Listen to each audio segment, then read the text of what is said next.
الفاتحة.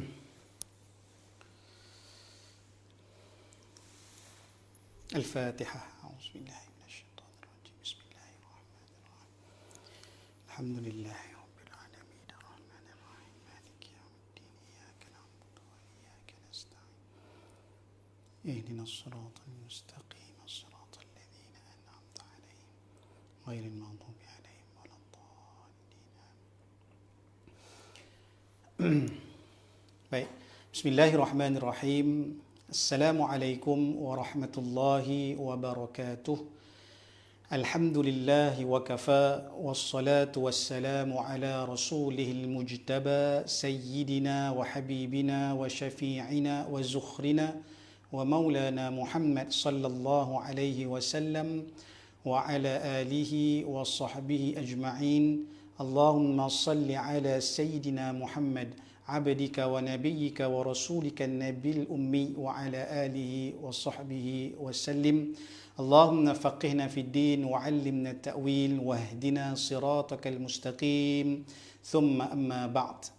Alhamdulillah, segala puji dan syukur kita kepada Allah Subhanahu wa taala dengan rahmat dan nikmat Allah Subhanahu wa taala pada malam yang penuh barakah ini. Allah masih lagi limpahkan rahmatnya kepada kita, panjangkan nafas-nafas kita dan masih lagi berikan kebahagiaan kepada kita walaupun ada yang diuji oleh Allah Subhanahu wa taala dengan ujian-ujian tertentu, namun di sebalik ujian itu pasti adanya rahmat dan hikmah di sisi Allah Subhanahu wa taala. Maka ala kulli hal kita bersyukur kepada Allah Subhanahu wa taala atas setiap nikmat dan juga ujian yang diberikan kepada kita. Dan mudah-mudahan Allah rahmati dan berkati kita semua pada malam ini. Dan insya-Allah malam ini kita akan sambung pengajian kitab At-Taqriratus Saniyah fi Halli Alfadhil Manzumatil Baiquniyah yang disyarahkan oleh Al-Imam Al-Allamah Al-Syekh Hasan Muhammad Al-Mashad rahimahullahu taala yang menghuraikan Nazam Manzumah Al-Baiquniyah yang disusun oleh Al-Syekh Umar ataupun Taha Al-Baiquni Ad-Dimashqi rahimahumallahu ta'ala wa nafa'ana Allahu bi'ulumihima wa ulumi masyayikhina wa ulumina fid daraini amin. Jadi insya-Allah malam ini kita akan sambung sedikit lagi sambungan perbahasan berkenaan dengan hadis sahih ataupun nau' sahih, yang mana pada minggu lepas telah pun kita huraikan berkenaan dengan nazam berkenaan dengan hadis sahih, nazam yang ketiga dan keempat. Maka di situ kita juga bincangkan beberapa faedah-faedah penting berkenaan dengan hadis sahih, iaitu yang pertama kita bincangkan tentang awal penulisan kitab hadis sahih ialah kitab Imam Bukhari, kemudian Imam Muslim, dan perbahasan berkenaan dengan kedudukan Sahih Bukhari berbanding dengan Sahih Muslim dan juga jumlah hadis-hadis yang terdapat dalam kitab Sahih Bukhari dan juga Sahih Muslim. Dan juga kita telah terangkan juga berkenaan dengan hukum ataupun pandangan para ulama berkenaan dengan berpegang atau berhujah dengan hadis-hadis sahih. Jadi sambungan pada malam ini sedikit untuk kita fahami bersama, perkongsian pada malam ini, perbahasan berkenaan dengan juga faedah-faedah daripada perbahasan tentang nau' ataupun hadis sahih ini. Baik, jadi pada malam ini kita masuk majlis yang ke-11. Jadi sebelum kita mulakan, seperti biasa marilah sama-sama kita ulang semula hafazan nazam manzumah baiquniyah ini. Kemudian kita akan sambung perbahasan faedah-faedah daripada perbahasan tentang nau' hadis sahih ini. Baik. Bismillahirrahmanirrahim. Qala al-musannif rahimahullahu taala, bismillahirrahmanirrahim. Abda'u bilhamdi musalliyan ala Muhammadin khairi nabiyyin ursila wa dhimi naqsamil hadithi 'iddah wa kullu wahidin ata wa haddah.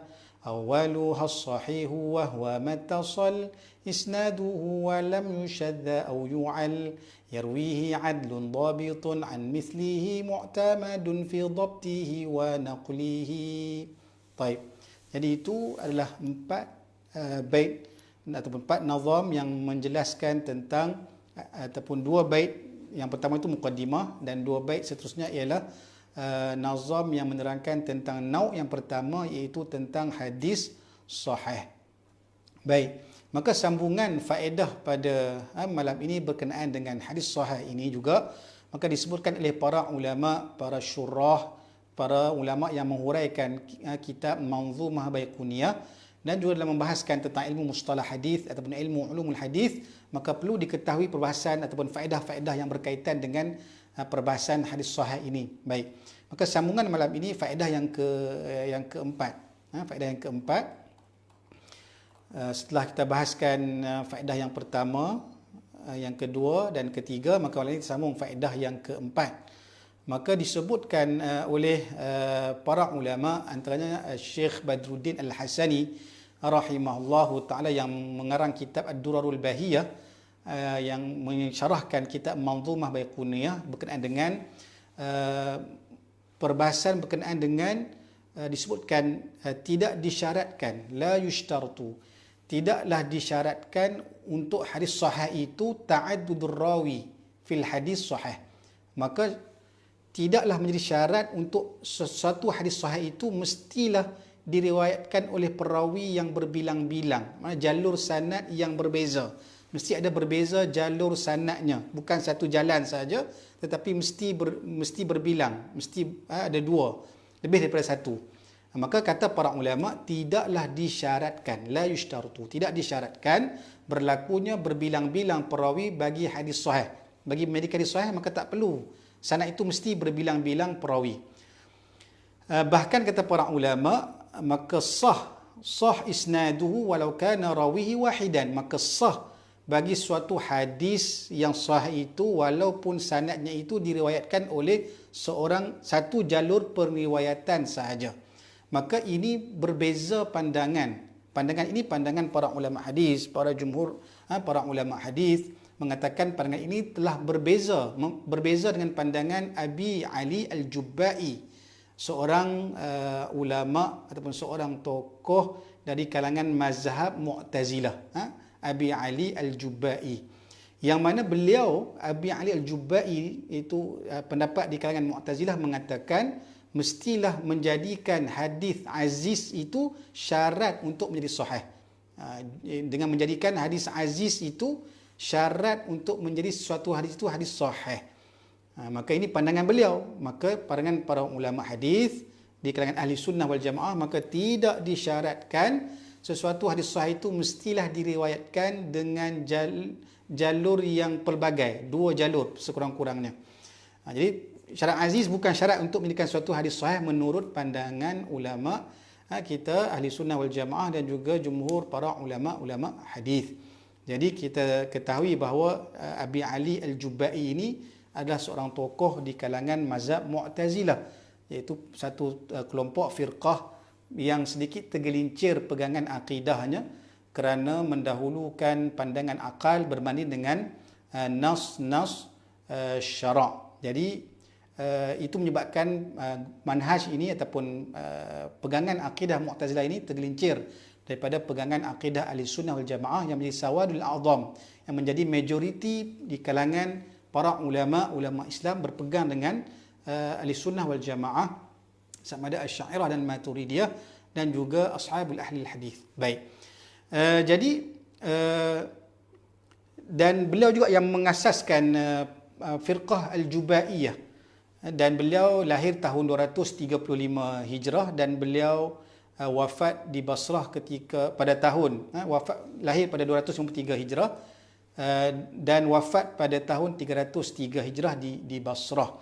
Dan menariknya, kata para ulama, di sana ada kisah berlakunya dialog antara Imam Abu Hasan Al-Asy'ari rahimahullahu ta'ala, imam dalam akidah Ahlussunnah wal Jamaah bagi mazhab Asy'ariyah. Maka berlakunya dialog antara Imam Abu Hasan Al-Asy'ari dengan Ali Al-Jubba'i ini. Yang cukup menarik kisah ini, yang mana para ulama kita Ahlussunnah wal Jamaah yang merupakan Abu Hasan Al-Asy'ari yang mengasaskan mazhab Asy'ariyah ini, bukanlah mazhab baru dalam ilmu akidah. Sebenarnya beliau mengumpulkan pandangan-pandangan para salafus salih dalam akidah, maka dibuat satu disiplin ilmu dalam ilmu akidah maka lahirlah manhaj akidah Asy'ariyah. Bukan bermakna para sahabat Nabi maka mereka tidak berpegang dengan mazhab Asy'ariyah. Tidak, Imam Abu Hasan Asy'ari maka dia mengumpulkan pandangan-pandangan para sahabat yang mengambil daripada baginda Nabi dari segi akidah, maka dibuat satu metodologi pemahaman akidah menurut mazhab Asy'ariyah. Baik.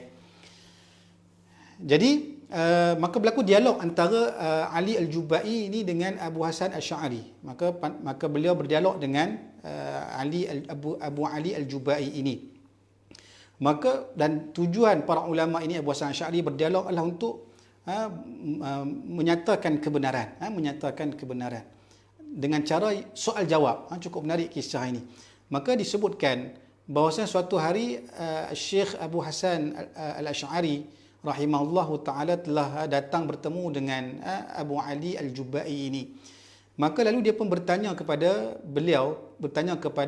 Abu Ali Al-Jubai ini, apakah pandangan beliau tentang tiga saudara, tiga adik-beradik ini. Seorang yang dianggap sebagai seorang mukmin dan berbuat baik dan bertakwa, dan keduanya pula seorang saudara yang kafir dan fasik. Kemudian yang ketiga seorang saudara, ini adik-beradik yang ketiga ini, maka dia mati sejak kecil. Lalu kata Abu Ali Al-Jubai ini, kata adapun yang pertama itu, adapun adik-beradik abang yang pertama yang sulung itu, ataupun kita kata adik-beradik yang pertama itu, maka seorang yang zahid, maka dia ada tingkatan darjat kedudukannya di sisi Allah Subhanahu wa taala. Adapun adik-beradik yang kedua ini, maka seorang yang kafir dan juga fasik, maka dia berada di dalam kegelapan atau berada dalam kebinasaan kerana dia kafir. Lalu dan yang ketiga pula kata Abu Ali Al-Jubai, maka dia adalah di kalangan ahli salamah, orang yang selamat mati ketika kecil. Baik. Lalu kata Abu Hasan Al-Asy'ari rahimahullahu taala, bagaimana pula kalau si kecil tadi, adik-beradik yang mati kecil tadi, mati ketika dia bayi, ketika dia kecil, maka ingin menaiki darjat zahid seperti saudara yang pertama tadi, yang mukmin, yang taqi, yang yang baik tadi, maka adakah diizinkan beliau menaiki darjat zahid tadi, yang baik tadi? Lalu kata Ali Al-Jubai menjawab soalan Abu Hasan Asy'ari tadi, maka tidak diizinkan, takkan boleh naik darjatnya bayi yang mati tadi, takkan boleh naik darjatnya kepada yang zahid, yang bertakwa tadi. Kenapa? Sebab saudara yang bertakwa tadi, yang beriman tadi, mendapat tempat yang baik di sisi Allah Ta'ala ini, darjat yang tinggi di sisi Allah Ta'ala ini, maka dia dapat kerana dengan amalan dia beramal, maka dia akan dapat kedudukan yang tinggi di sisi Allah Ta'ala. Ini bayi tadi tak boleh, kerana dia menggunakan akal. Dia menggunakan akal. Jadi,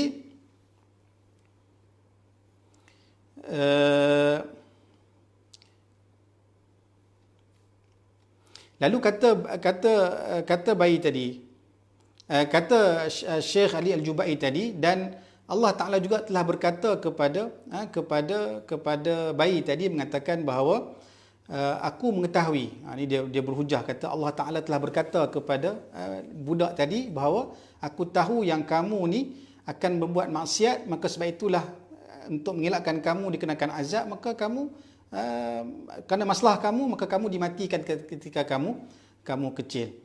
Lalu berkata Syekh Abu Hasan Asy'ari rahimahullah ta'ala dengan menyoal kembali kepada Ali Al-Jubai, baik, bagaimana pula kalau saudara yang kafir tadi berkata, wahai Tuhanku, kamu tahu bahawa perihal aku sekarang ni tentang aku juga, sebenarnya kau tahu perihal saudaraku yang kecil tadi yang dimatikan awal kerana dia mungkin jadi kafir, kamu juga tahu perihal aku yang aku ni juga akan menjadi kafir.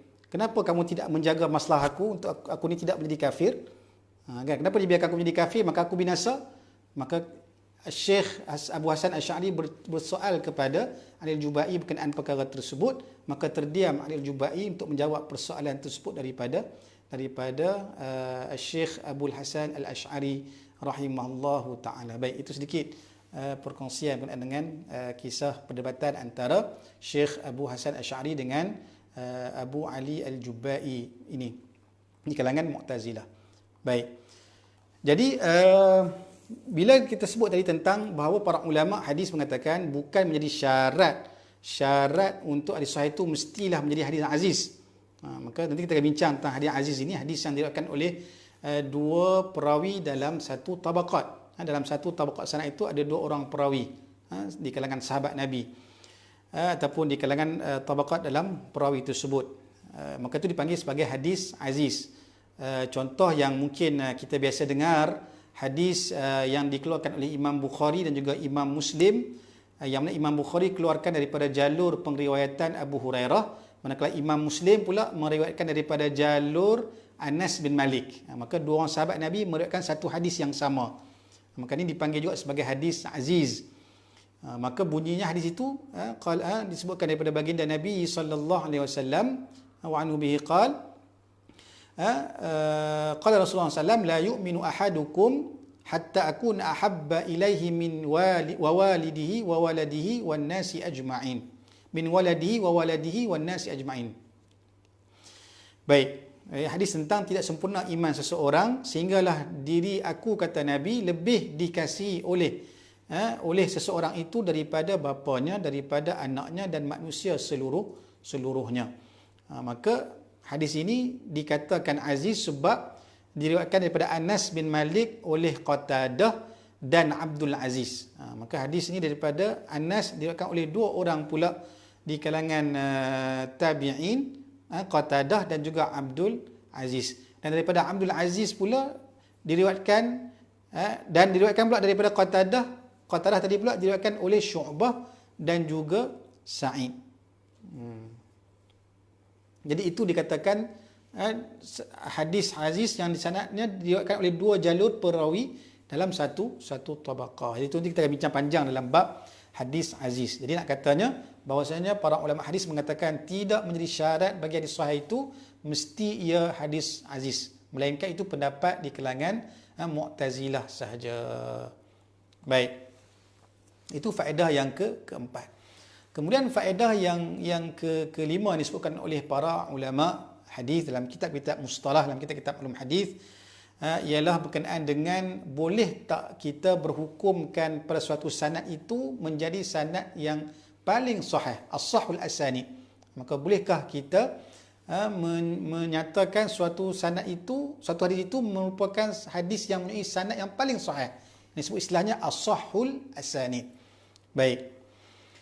Dan para ulama bila membincangkan perbahasan ini menguraikan kepada kita, antaranya Syekh Dr. Muhammad Abu Syahbah rahimahullahu taala dalam kitab Al-Wasit menyatakan disebabkan berlakunya perbezaan kedudukan darjat perawi-perawi bergantung kepada perbezaan sifat-sifat yang dituntut untuk menjadikan sesuatu hadis itu sahih yang telah kita bincangkan dalam pengajian-pengajian sebelum ini. Maka ada 5 syarat untuk menjadi hadis sahih. Ingat lagi tak 5 syarat tersebut?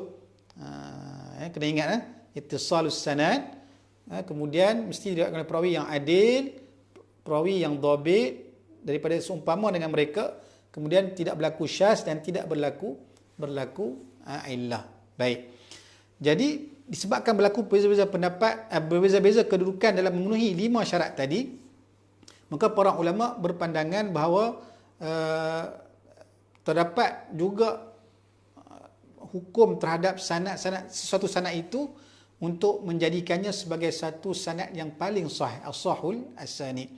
Jadi para ulama hadis ada yang mengatakan ini antara sanad yang paling sahih, as-sahhul asanid, kerana perawinya menepati paling tinggi kedudukannya dari segi menepati syarat hadis sahih. Contohnya Imam Ahmad bin Hanbal dan Imam Ishaq bin Rahuyah, beliau menyatakan bahawa as-sahhul asanid, sanad yang paling as-sah, ialah Imam Az-Zuhri daripada Salim bin Abdullah bin Umar, daripada bapaknya itu Abdullah bin Umar. Itu pendapat Imam Ahmad bin Hanbal dan juga Ishaq bin Rahuyah, itulah sanad yang paling as-sah.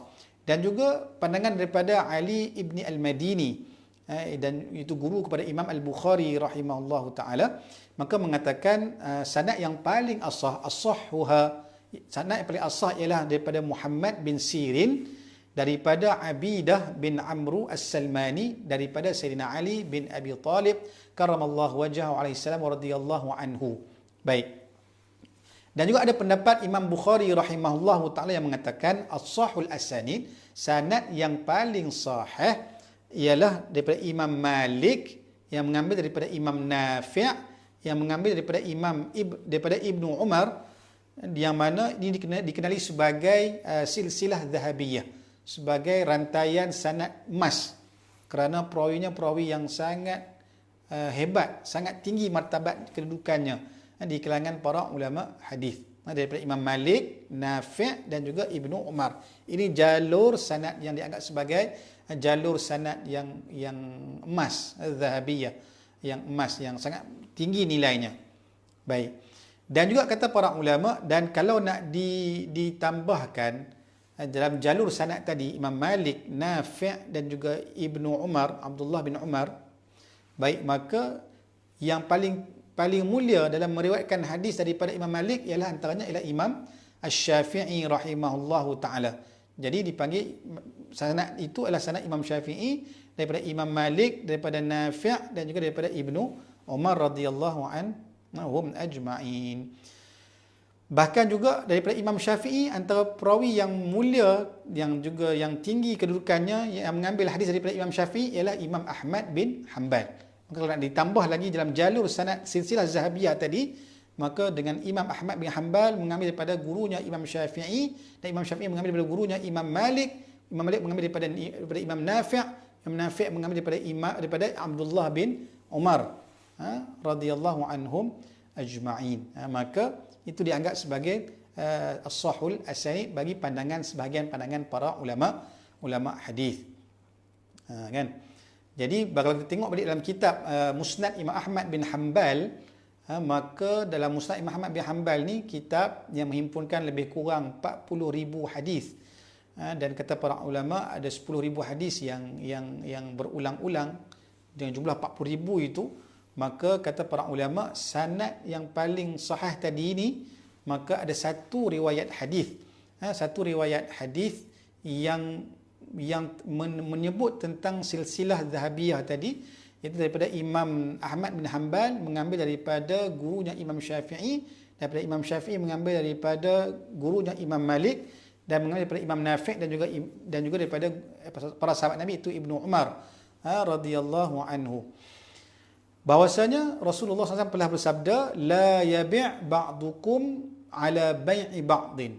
Ini hadis dalam Musnad Imam Ahmad bin Hanbal, terdapat satu sahaja tempat yang menyebut tentang silsilah zahabiyah tadi. Daripada 40,000 hadis, maka satu hadis ini menyebut perkara tersebut. Itu tentang larangan kita membeli ataupun menjual ke atas belian, kita membeli di atas belian orang lain ataupun menjual sesuatu barang di atas jualan orang lain. Maka ini adalah larangan daripada baginda Nabi sallallahu alaihi wasallam agar tidak berlaku persengketaan, berlaku perbalahan di kalangan sesama kita. Jadi hukumnya tidak boleh kita membeli atas belian orang lain. Contohnya mungkin seorang itu dia telah menempah, contoh kita nak jual handset, jual telefon. Maka ada kawan si A yang pertama, maka dia tengok telefon kita, dia teringin nak beli, maka dia berjanji nak beli dengan kita dengan harga mungkin 1,000 handset kita. Kemudian dengan berjanji untuk nak beli tanpa meletakkan sebarang deposit barangkali, dia nak beli 1,000, kita pun setuju nak jual pada si A kawan kita untuk dengan harga 1,000 tadi. Kemudian datang pula rakan kita si B, tengok handphone kita, teringin juga nak beli, maka dia pun pula menawarkan suruh batalkan jualan kepada si A tadi kerana si B nak, dan si B nak beli dengan harga yang tinggi, dengan harga mungkin 2,000. Maka di situ adanya hadis Nabi yang melarang untuk kita membeli di atas belian orang lain dan juga menjual sesuatu barang di atas jualan orang pembeli yang lain ataupun penjual yang pembeli yang nak beli atas barang tersebut. Baik, demikian juga tidak boleh kita bertunang di atas tunangan orang lain. Demikian juga ada hadis Nabi SAW menyebut tentang perkara tersebut. Baik.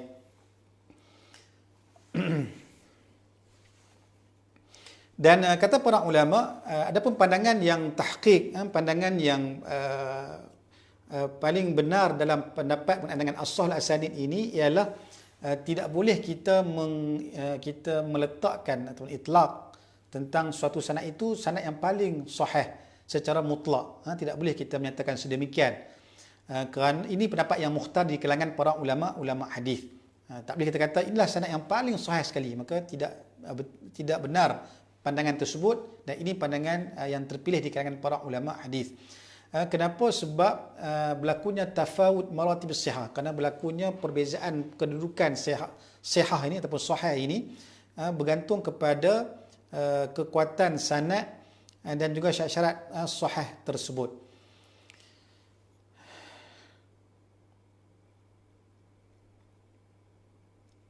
Dan kalau nak menyebut satu itu sanad yang paling sahih, maka kata Dr. Muhammad Abu Syuhabah rahimahullah ta'ala, maka ia memerlukan kepada istiqra' yang tam bagi kesemua perihal-perihal perawi.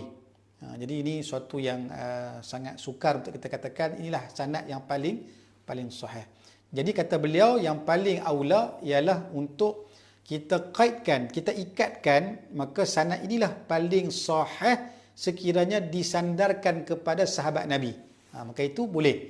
Tapi kalau nak kata ini sanad yang paling sahih secara mutlak, maka ini pandangan yang tidak terpilih oleh para ulama hadis. Yang terpilih ialah boleh katakan ini sanad yang paling sahih sekiranya dinisbahkan kepada sahabat-sahabat Nabi ataupun dinisbahkan kepada negara tempat tertentu, balad, dinisbahkan kepada balad tertentu.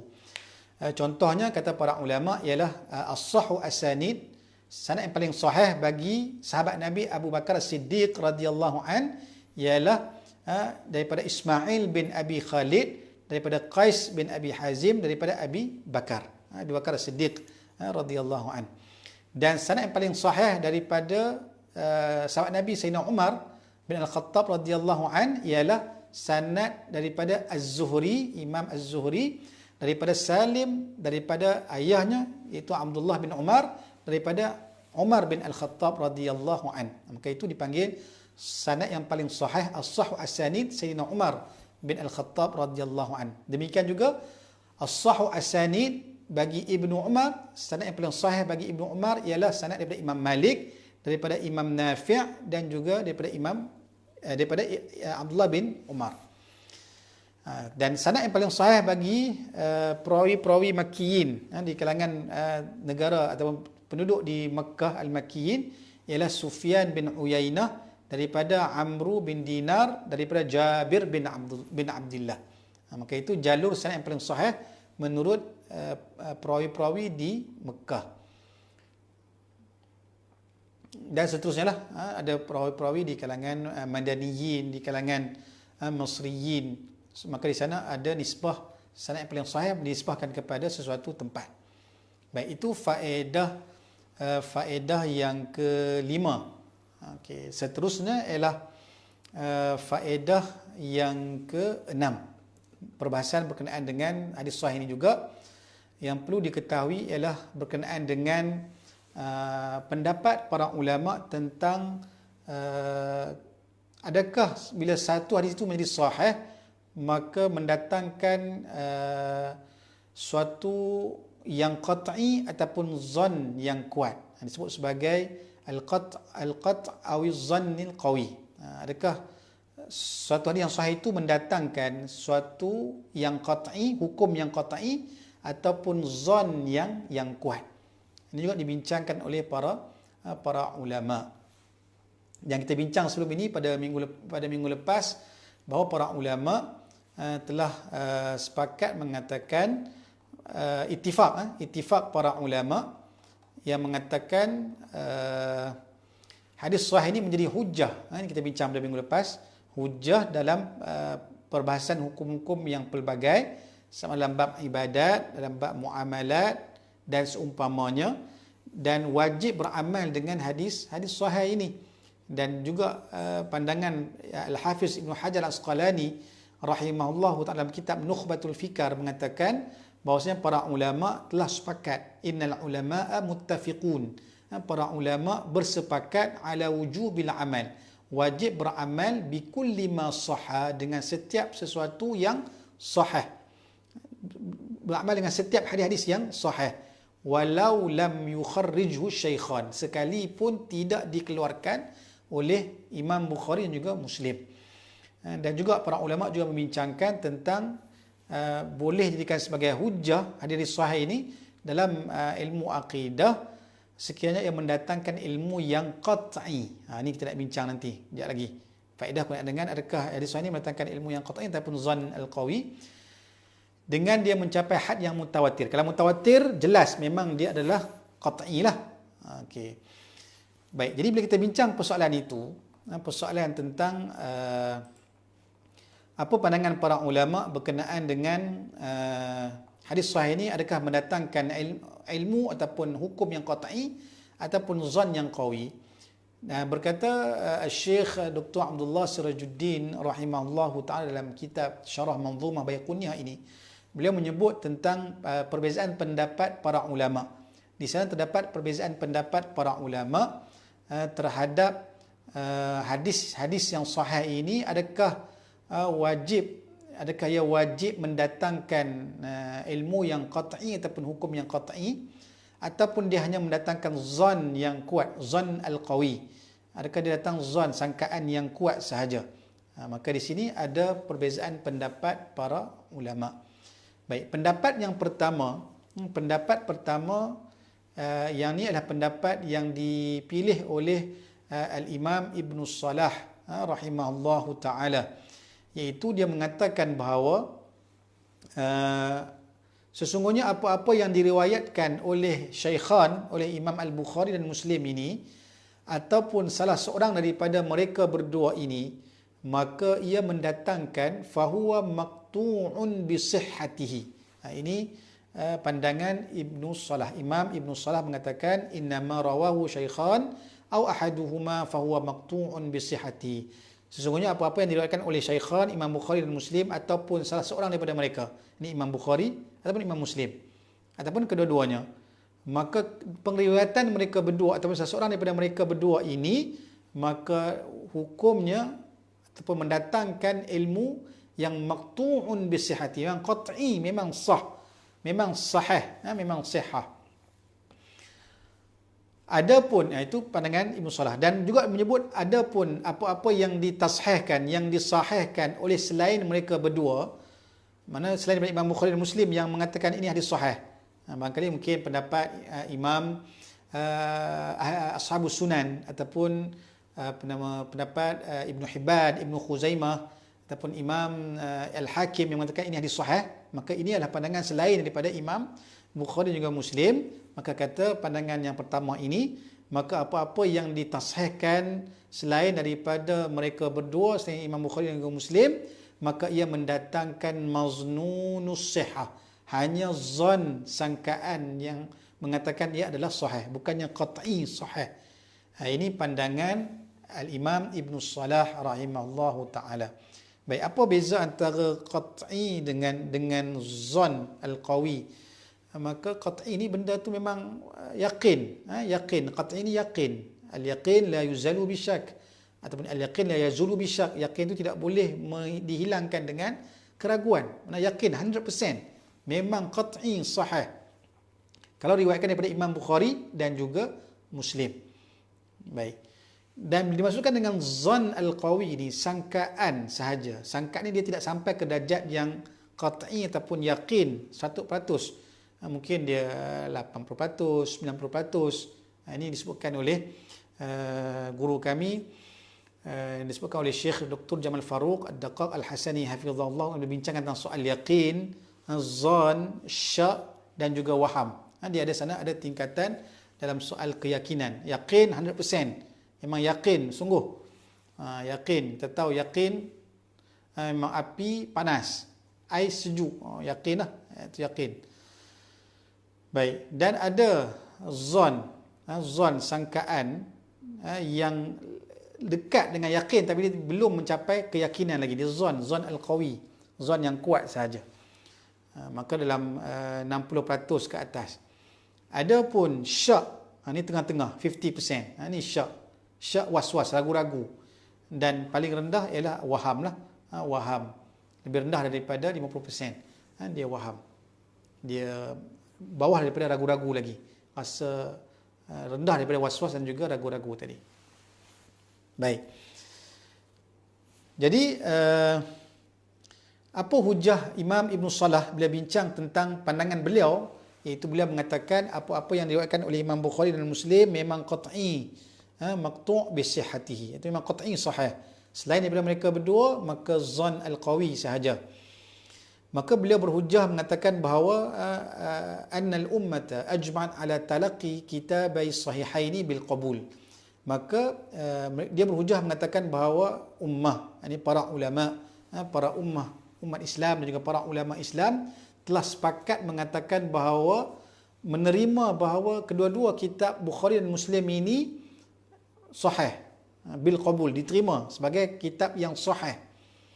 Maka ini mendatangkan ilmu yang yakin, ya. Wa hadza yufidu ilman yaqiniyan nazariyan.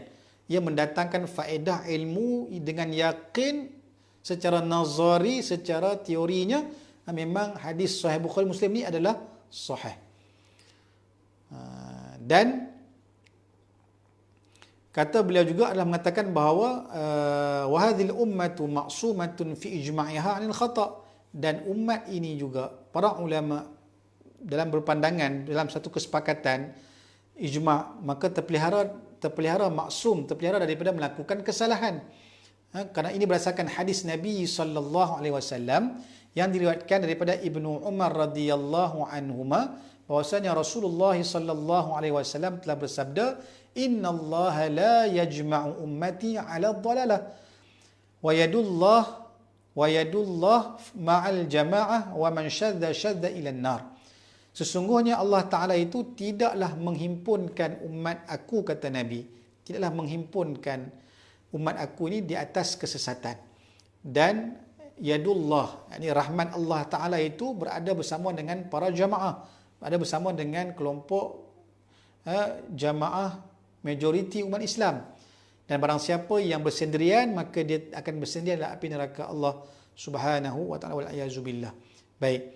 Jadi hadis tadi telah mengukuhkan bahawa dengan ijma' para ulama, ijma' umat Islam menerima kitab Sahih Bukhari sebagai dua kitab yang sahih, bahkan paling sahih selepas Al-Quranul Karim. Kitab yang paling sahih, buku yang paling sahih selepas Al-Quranul Karim ialah kitab Sahih Bukhari dan juga Muslim. Maka ia mendatangkan hukum yang qat'i bahawa ia adalah hadis yang sahih. Baik. Dan juga Al-Allamah Ibn Kathir juga menyatakan pandangan beliau bahawa beliau mengikut pandangan Ibn Salah dengan pandangan mengatakan hadis yang diriwayatkan oleh Imam Bukhari dan Muslim maka qat'i sahih. Selain daripada Imam Bukhari dan Muslim maka dia zon al-qawi sahaja.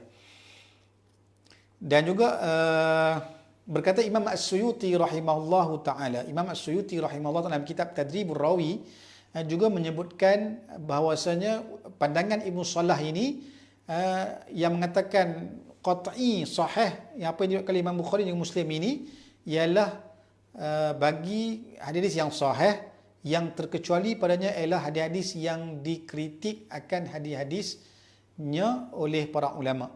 Jadi itu pengecualian yang dibuat oleh Imam As-Suyuti terhadap pandangan Imam Ibn Salah. Jadi Ibn Salah memang dia kata semua Sahih Bukhari Muslim ini adalah sahih, kecuali yang dikritik, hadis yang dikritik oleh para ulama.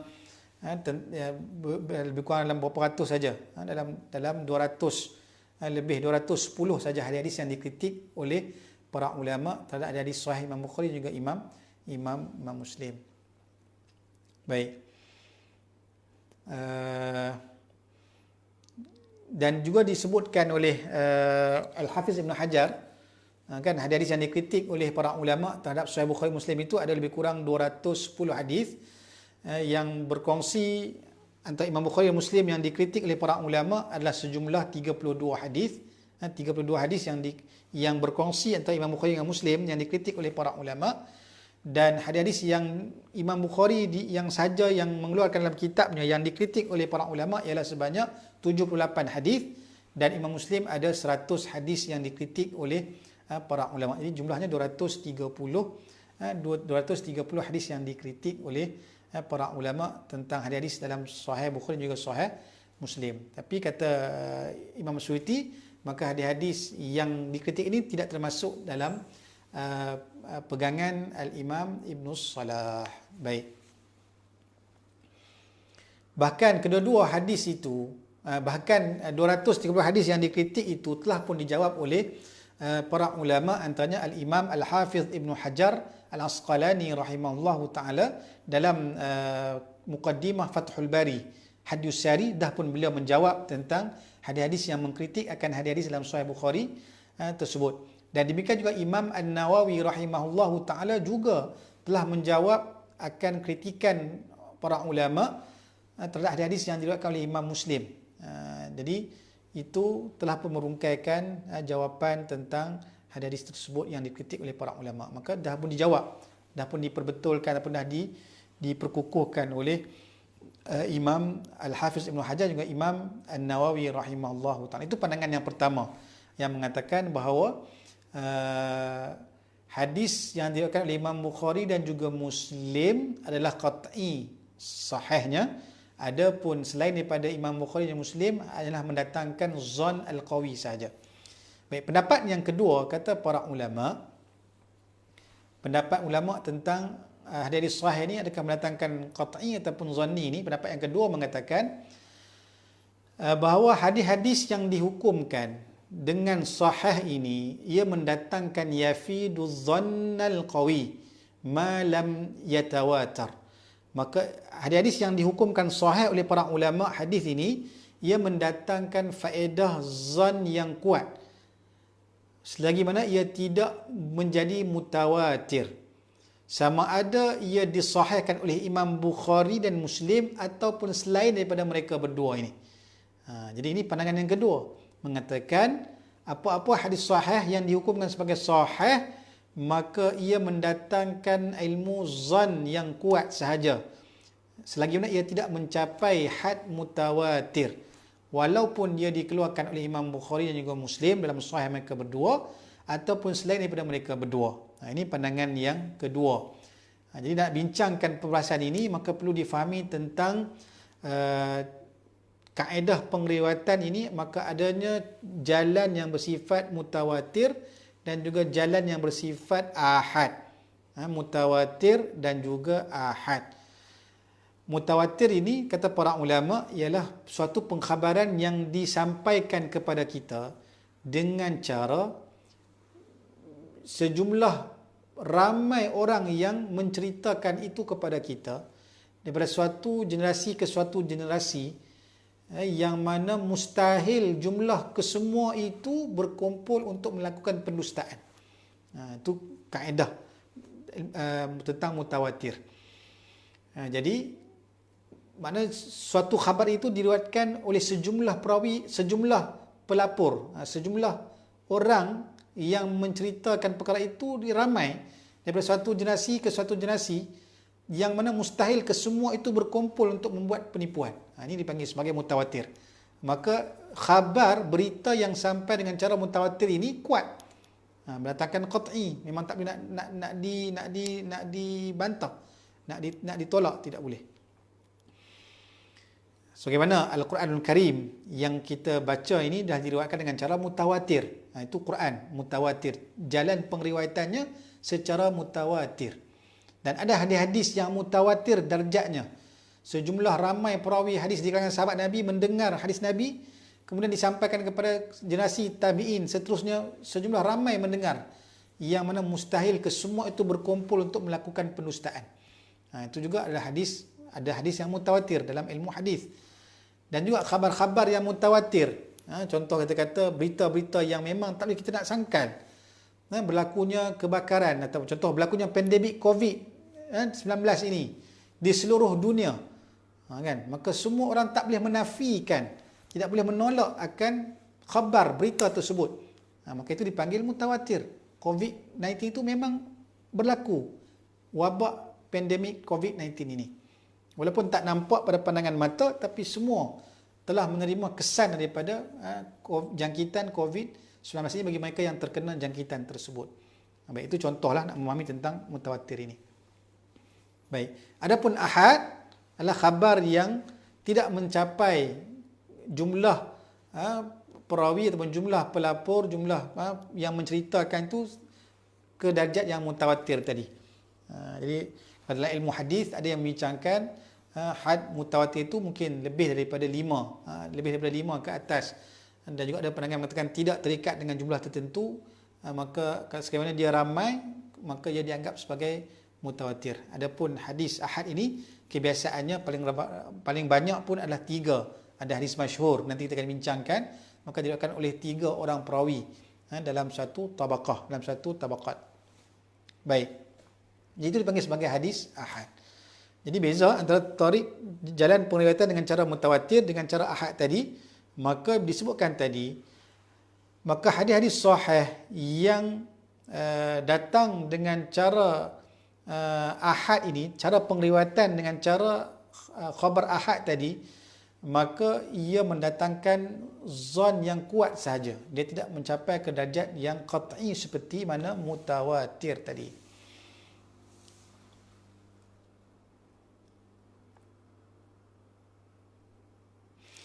Baik. Dan timbul persoalan. Habis tu yang katakan tadi nak kena beramal. Bila kita sebut tentang soal hadis sahih, kena beramal, wajib beramal. Kenapa pula wajib beramal di situ? Maka disebutkan bahawa para ulama telah menerima bahawa apa-apa yang disandarkan kepada Imam Bukhari juga Muslim ini sebagai qabul, itu sebagai diterima pengriwayatannya itu, yang dengan maksudnya ialah kita menerima tadi untuk mendatangkan wajib beramal apa-apa yang disahihkan oleh Imam Bukhari dan Muslim tanpa kita meneliti kepada terperinci pengriwayatan tersebut. Baik. Jadi itu yang disebutkan oleh para ulama.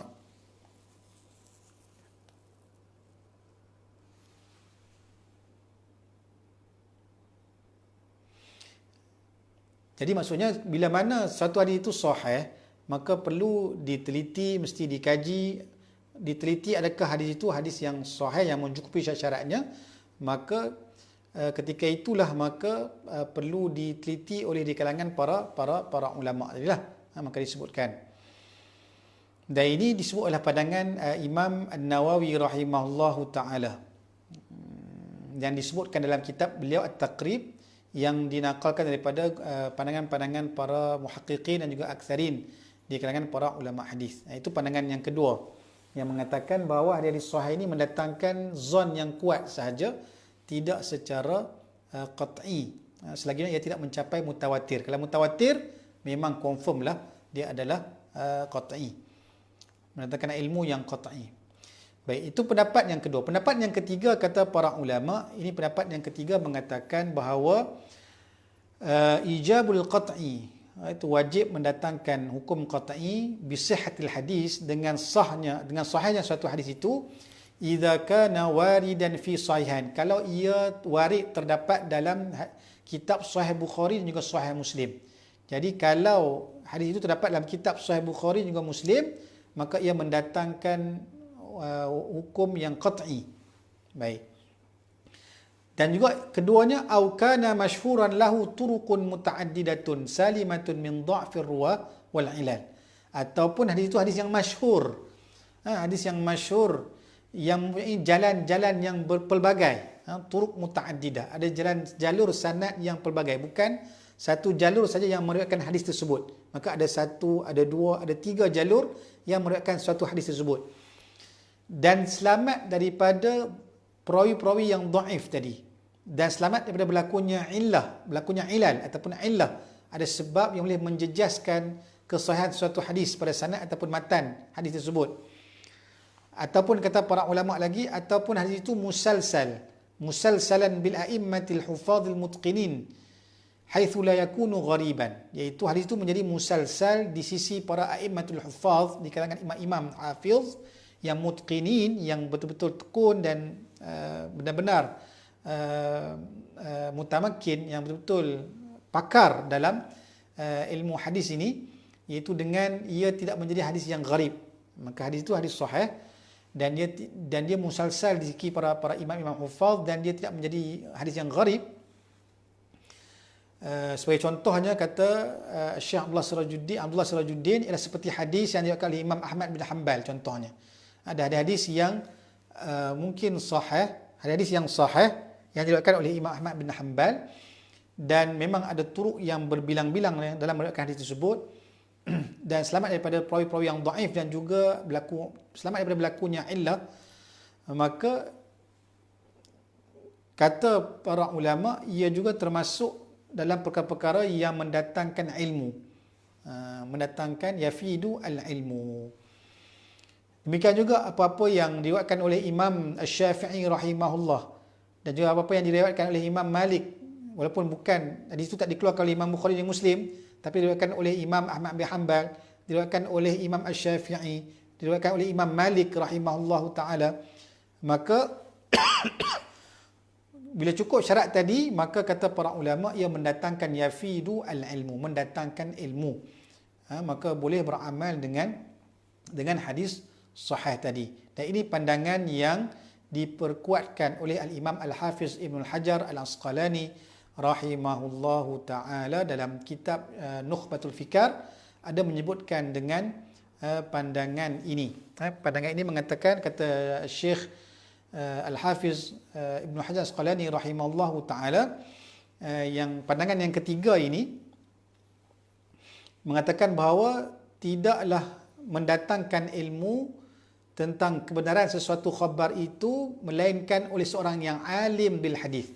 La yahsulul ilmu bisidqil khabar minha illa lil alimi bil hadis.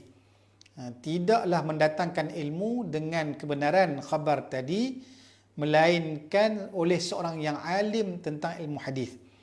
Al-mutabahhir fihi, orang yang pakar, yang mendalami, mutabahhir, yang mendalami dalam ilmu hadis. Al-arif bi ahwalir ruwah, yang mengetahui tentang perihal-perihal perawi ini, adakah dijarahkan, dikritik ataupun disokong, ditakdilkan oleh para ulama. Al-muttali'i 'alal ilal, juga oleh orang yang pakar dalam mengetahui ilal hadis, kecacatan yang terdapat pada sanad ataupun matan hadis tersebut. Baik, itu maksud hadis itu mendatangkan sesuatu yang yakin bagi para ilmuwan yang pakar dalam ilmu hadis. Adapun selain pada orang alim, orang yang tidak alim dalam ilmu hadis, maka la yahsulu lahu al-ilmu bisidqi dhalika liqusurihi 'anil awsafil madhkurah la yanfi husul al-ilmi lil mutabahhir al-madhkur. Yang mana bagi orang yang tidak alim, maka ia tidak mendatangkan ilmu kepada mereka dengan akan kebenaran hadis sahih hadis tadi, disebabkan kekurangan mereka dalam mengetahui tentang sifat-sifat yang terdapat dalam hadis tadi. Maka tidaklah menafikan akan mendatangkan ilmu bagi orang yang mutabahhir, orang yang mendalami, yang pakar dalam ilmu hadis ini. Jadi walaupun hadis itu adalah hadis sahih, maka bagi orang yang alim, maka ia mendatangkan ilmu, dan bukan hanya zon yang kuat sahaja, tapi mungkin untuk orang awam maka ia mendatangkan zon yang kuat. Jadi itu yang dibincangkan oleh para ulama, perbahasan berkenaan dengan pandangan para ulama, adakah hadis sahih itu mendatangkan qat'i, ilmu yang qat'i ataupun hukum yang qat'i, ataupun hanyalah zon yang kuat sahaja. Baik, seterusnya yang terakhir perbahasan dalam bab ini ialah berkenaan dengan ini faedah yang ketujuh, berkenaan dengan hukum tashih wa tahsin wa tad'if. Apa hukum kita melakukan tashih, menyatakan hadis ini hadis sahih, kita menghukumkan hadis itu sebagai hadis sahih, ataupun melakukan tahsin, kita mengatakan ini hadis yang hasan. ataupun kita melakukan hukum hadis ini sebagai hadis yang dhaif, kita berhukum ke atas satu hadis itu apa hukum di kalangan para ulama. Baik, kata Syekh Abdullah Sirajuddin rahimahullahu taala bahawa ulama berbeza pendapat, ulama hadis berbeza pendapat berkenaan dengan kedudukan kita menghukumkan hadis tashih wa tahsin wa tad'if. Adakah dibolehkan bagi para ulama atau para ilmuwan mutaakhirin yang terkemudian ini, ataupun tak dapat tidak kita mesti kena rujuk, la budda min ar-ruju' fi dhalika ila at-tansis min al-ulama al-mutaqaddimin, ataupun kita kena rujuk sahaja apa-apa yang hukum yang dinaskan oleh para ulama terdahulu saja. Maka di sini ada perbezaan pendapat para ulama juga dalam masalah ini. Antaranya ialah pandangan Al-Imam Al-Hafiz Ibn Salah. Al-Hafiz Ibn Salah menyatakan pandangan beliau bahawa barang siapa di kalangan ilmuwan, kalangan para ulama, apatah lagi kalau orang awam pada zaman ini, yakni pada zaman beliau, Ibn Salah. Ibn Salah wafat tahun 600 lebih, 643 Hijrah. 643 Hijrah.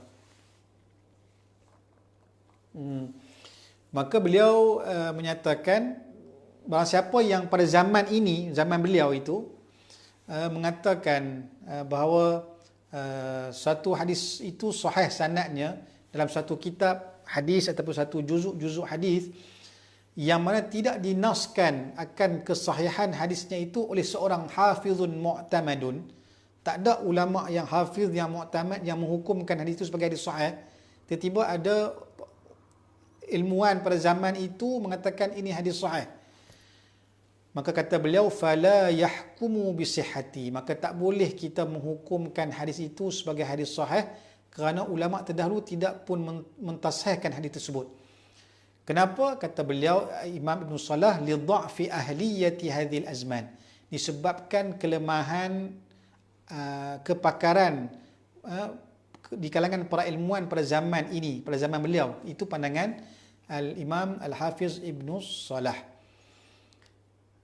Dan beliau juga menyebut bahawa juga berpandangan bahawa kalaulah hadis itu sebagai hadis sahih, kenapa para ulama zaman terdahulu tidak mengabaikan hukum terhadap hadis tersebut? Sebabkan kita tahu para ilmuwan, para ulama mutaqaddimin memang begitu bersungguh, begitu syiddah, begitu syadid, bersungguh-sungguh dalam menghukumkan sesuatu hadis. Dan juga dalam ijtihad, dalam mengeluarkan ijtihad dalam menghukumkan sesuatu hadis. Ini pandangan Imam Ibn Salah. Dan beliau juga berpandangan tentang pintu ijtihad telah tertutup. Kata guru kami Syekh Dr. Usamah Sayyid Al-Azhari hafizahullah ta'ala ketika menghuraikan kitab Muqaddimah Ibn Salah, maka beliau menyatakan bahawa Ibn Salah juga antara ulama yang berpandangan bahawa pintu ijtihad telah pun tertutup. Dan demikian beliau berpandangan bahawa dalam bab berijtihad dalam menghukumkan hadis juga, adakah hadis itu sahih, hasan ataupun dhaif juga telah pun tertutup ataupun tidak membenarkan kerana disebabkan kekurangan-kekurangan alat dalam nak menghukumkan, kekurangan-kekurangan kepakaran dalam nak menghukumkan status sesuatu hadis. Itu pandangan beliau lah. Ini pandangan yang pertama. Baik, dan pandangan yang kedua, pandangan Imam An-Nawawi rahimahullahu taala. Kata beliau wal azhar, pandangan yang paling azhar, yang paling kuat di sisi beliau menurut pandangan Imam An-Nawawi rahimahullah ialah jawazut tashih liman tamakkana wa qawiyat ma'rifatuh. Itu harus untuk melakukan tashih, menghukumkan suatu hadis itu sebagai hadis sahih sekiranya tamakkan, sekiranya seorang itu betul-betul tamakkan, ini memang mencukupi kepakarannya, wa qawiyat ma'rifatu, dan juga kuat keilmuannya untuk menghukumkan sesuatu hadis. Maka dia ada syarat dalam nak menghukumkan sesuatu hadis. Dia kena mengetahui kesemua jalan-jalan pengriwayatan hadis tersebut. dan dia kena tahu tentang perawi-perawi hadis ini dan bagaimana pandangan-pandangan para ulama jarah wa ta'dil dalam mengkritik akan perawi-perawi hadis tersebut. Dan panjang dibincangkan tentang syarat-syarat tersebut. Dia nak kata memang sekiranya dia berkemampuan, berkepakaran, maka dia cukup keilmuannya, maka boleh untuk menghukumkan status suatu hadis itu adakah sahih, hasan ataupun dhaif. Dan juga ini disetujui juga oleh ramai di kalangan para ulama hadis mutaakhirin, yang mana para ulama mutaakhirin ini banyak yang mentashihkan hadis-hadis yang tidak dihukumkan sahih oleh para ulama yang terdahulu. Antaranya ialah ulama sezaman dengan Imam Ibn Salah rahimahullahu ta'ala ialah Abul Hasan Ibn Al-Qattan, pengarang kitab Al-Wahmi wal-Iham. Pengarang kitab Al-Wahmi wal-Iham, maka dia mensahihkan sejumlah hadis-hadis yang tidak dihukumkan sebagai sahih. Ini Imam Ibn Al-Qattan, ulama sezaman dengan Ibn Salah. Maka dia berpandangan, maka boleh menghukumkan suatu hadis itu sebagai sahih kalau cukup alat, cukup kepakaran dan ilmu. Dan demikian juga Al-Imam Al-Hafiz Diyauddin Al-Maqdisi, wafat tahun Diyauddin Al-Maqdisi wafat tahun 643. Sorry, Ibn Salah tadi bukan wafat tahun 600 lebih. Ibn Salah tadi, okey. Baik. Jadi, Imam Diyauddin Al-Maqdisi ini, maka dia menghimpunkan kitab yang disebut sebagai Al-Mukhtarah. Al-Mukhtarah, maka ia menghimpunkan hadis yang sahih dalam kitab tersebut, dan ia menyebutkan hadis tersebut ada hadis yang sahih yang tidak disebutkan oleh para ulama terdahulu, yang terdahulu. Dan demikian juga Imam Al-Hafiz Zakiyuddin Abdul Azim Al-Munziri, maka beliau juga mentasihkan beberapa hadis yang tidak disahihkan oleh para ulama terdahulu. Demikian juga Al-Hafiz Syarafuddin Ad-Dimyati juga berbuat sedemikian. Demikian juga Syekh Taqiyuddin As-Subki juga, kesemua mereka ini mensahihkan hadis-hadis yang tidak ataupun yang belum dihukumkan sahih oleh para ulama yang terdahulu. Dan bila kita bincang soal menghukumkan sahih kata satu hadis, maka demikian juga pendapat yang kedua ini mengatakan bahawa harus untuk menghukumkan sahih dan juga hasan. Kalau sahih pun boleh lagi, kalau nak menghukumkan hasan suatu hadis itu, maka lagilah mimbabil aula, maka boleh untuk menghukumkan status hadis itu sebagai hasan sekiranya cukup kepakaran juga keilmuan. Yang mana Al-Imam Al-Mizzi juga menghukumkan hadis hasan bagi hadis talabul ilmi faridatun ala kulli muslim.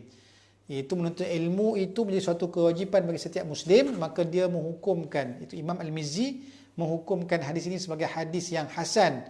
Sedangkan para ulama terdahulu mengatakan ini adalah hadis yang dhaif, maka beliau menghukumkan sebagai hadis yang hasan.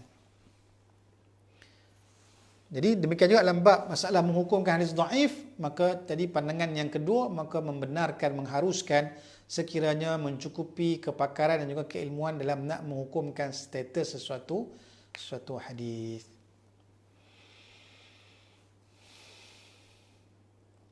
Baik.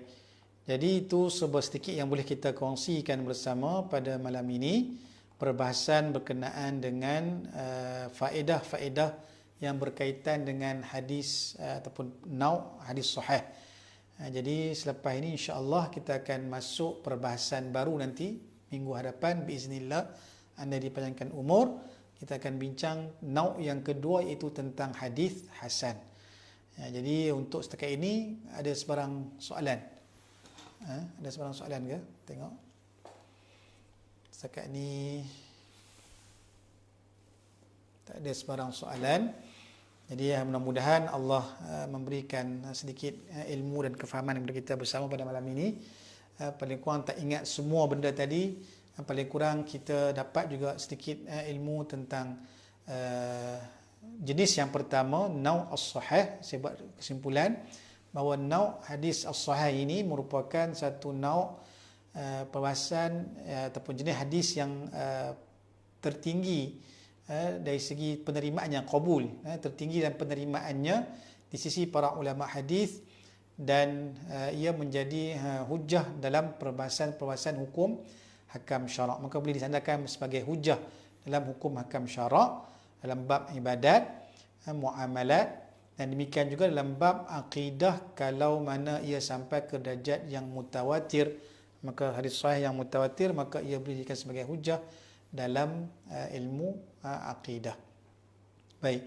Dan di sana adanya kitab-kitab para ulama yang menghimpunkan hadis-hadis yang sahih semata-mata mujarrad, iaitu Sahih Imam Al-Bukhari rahimahullahu taala, dan juga Sahih Imam Muslim, dan juga terdapat juga ada hadis sahih yang terdapat dalam kitab-kitab sunan, kitab sunan Abu Daud, Jami' Tirmizi, Sunan Nasa'i, dengan Sunan Ibnu Majah, dan demikian juga dalam kitab Musnad Imam Ahmad bin Hanbal, dan demikian juga kitab-kitab sahih yang lain seperti kitab Sahih Ibnu Khuzaimah, ada Sahih Ibnu Hibban, dan kitab Mustadrak Imam Al-Hakim.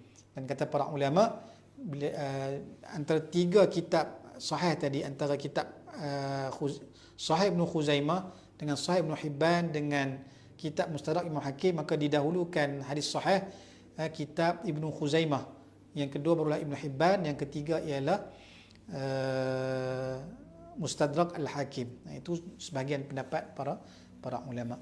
Jadi dengan itu, maka dalam kita beramal dengan hadis sahih ini, maka perlu kita yakin apa yang kita pegang itu adalah hadis yang nisbahnya sahih, disandarkan kepada baginda Nabi sallallahu alaihi wa alihi wasallam.